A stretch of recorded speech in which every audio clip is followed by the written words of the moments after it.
So next part of linear real world applications that we want to talk about are consecutive integers and consecutive even and odd integers.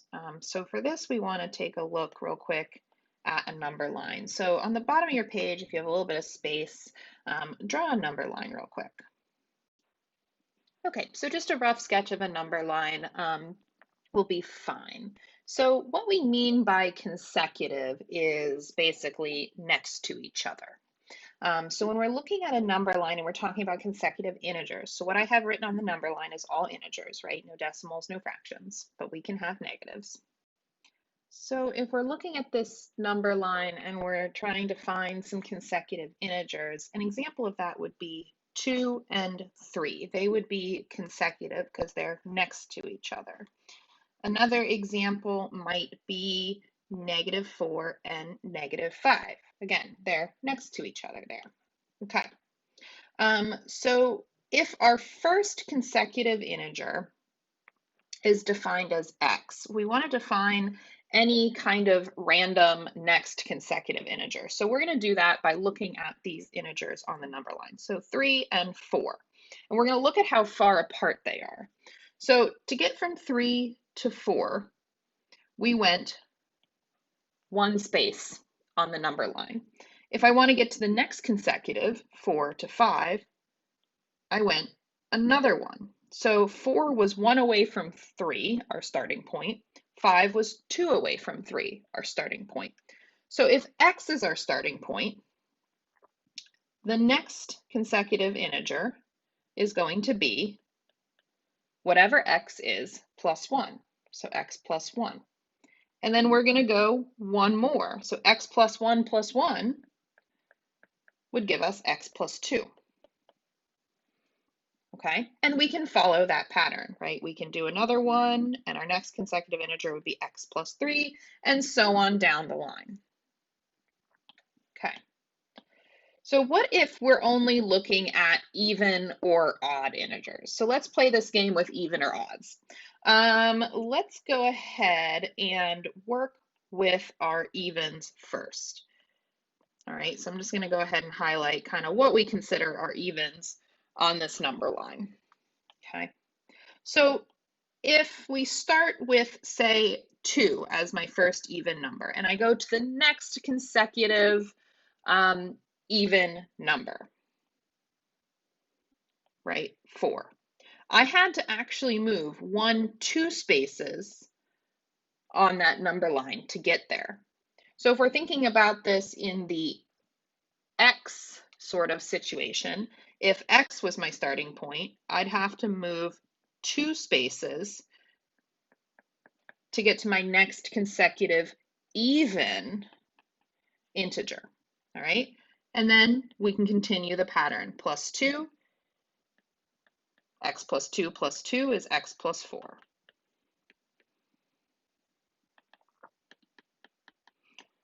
Okay, so this time when we're dealing with even or odd integers, they're 2 apart from each other. So every time we move down the line, we move 2 down the line. All right, now let's take a look at odds and see if they behave any differently here. So I'm going to highlight the odds in a different color. All right, and we'll switch it up. We'll start at a negative this time. All right, so odds. Let's say we start at -3. Say we start at -3 here. My next odd integer is 2 away at -1. So if -3 is my starting point, and I want to maybe call it x instead as my starting point, my next odd integer is still x plus 2 away. So it didn't change from when it was the even. So then we move again, and it's x plus 4. So evens and odds work the same because even numbers are 2 away from each other on the number line, and odd numbers are also 2 away from each other on the number line. So let's take a look at how we're going to use this in a problem. Okay, so first example, 3 consecutive integers have a sum of 1065. Find the 3 integers. So first off, Sum is the word we use for addition. So I have 1, 2, 3 integers. I'm adding them together. And we often use of to mean equals. So our end result is 1065. So we want to see what these integers look like. Well, we know they're consecutive. So when I'm making a list of consecutive integers and I don't know any of them, I always want to start with just a starting point x. But then if they're consecutive, I know the next one is one away from that. And then the next one is another one away from that. So we add an additional one and we get x plus 2. Now I can plug those in. My first integer is x. My second one is x plus 1. My third one is x plus 2. And we can solve this like a normal equation. So let's combine like terms. We have 1, 2, 3 x's plus 1 plus 2 is 3 equals 1065. All right, we want to subtract 3 from both sides. We'll get that 3x equals 1062. All right, running out of space, I'm just going to rewrite that. Okay, then we want to divide both sides by 3.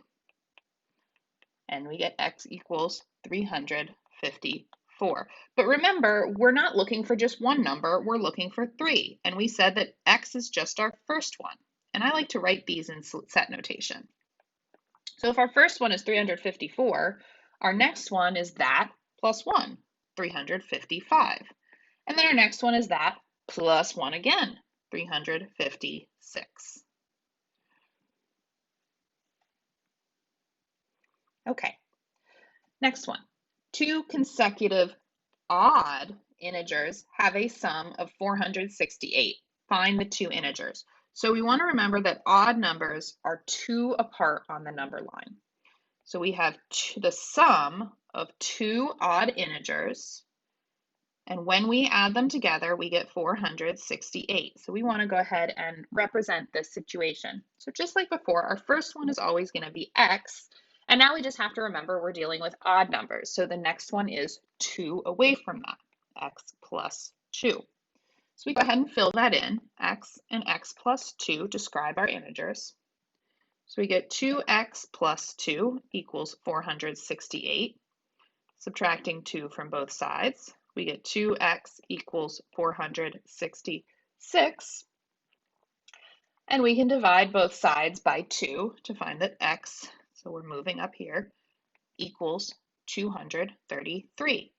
Okay, so first thing we want to do, we want to check. We're finding odd integers. Is 233 odd? Yes, it is. So that's the first sign that we've done it correctly. So 233, and then we want our second integer, which is going to be 2 more than that, 235. So how can we check these? Let's take a look at this one.